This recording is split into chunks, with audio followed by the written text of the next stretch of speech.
there must be some pay dirt. Where there's smoke, there's fire, is an old American saying.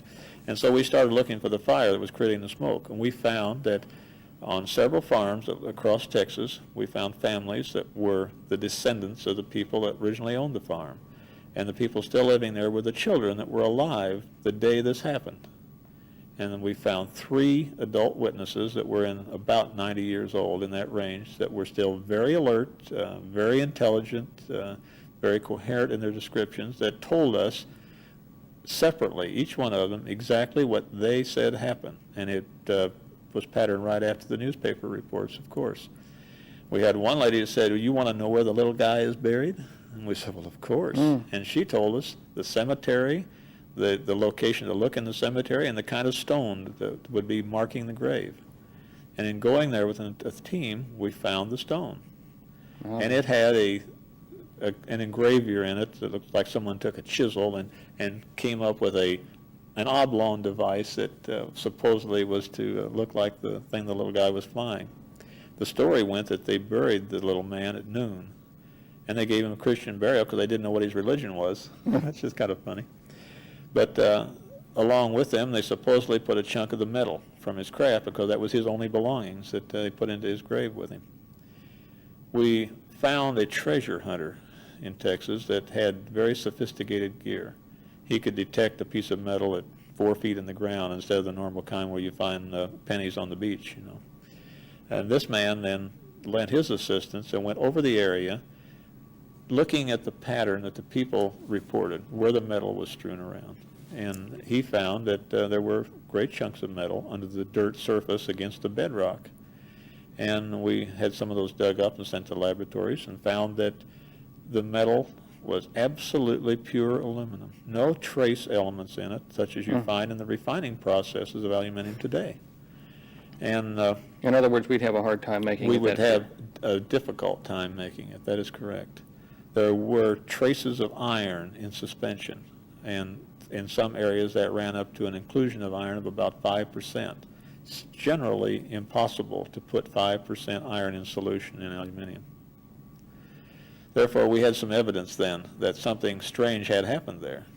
Then we took the equipment to the grave site, the metal detecting equipment, and found that, sure enough, the same sort of signal that was gained from the iron at the crash site was also gained from the site in the grave. And then asking for permission to exhume the body and take a look and see if this really was a little critter, or if it was just a story, or if it was a John Doe down the street that was buried in the grave, we ran into obstructions. From who? The cemetery committee would not allow it to happen. They got a court order to stop it while we tried to get a court order to force it. And they put a guard on the gate. Now recognize this cemetery has a metal fence around it with spikes on top that prevent people from climbing out, I guess. I'm not sure why else. But and they put a guard on the gate with a shotgun and said, don't let any of those UFO hunters into our cemetery. While all this is going on, strange as could be, the marker on the grave disappeared. And this rock was in excess of 150 pounds. Someone did just come out and pick it up in their hands and take it home as a souvenir. So in other words, you think the city officials probably just hit it? City officials probably got rid of it. Well, you remember the location, do you? I mean, we remembered the location. We went back with the, finally got in the cemetery again, went back with the metal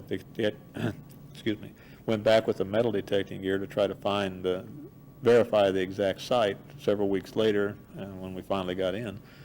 And sure enough, they'd done more than just taking the stone. The metal was missing. There was a hole in the ground, and the metal was gone.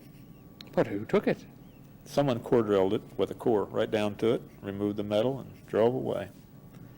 And therefore, we could no longer prove that this very strange metal at the crash site was the same as the metal in the grave. The evidence was just destroyed. Did you just say something about this in the American press a couple weeks ago? Yes, I did.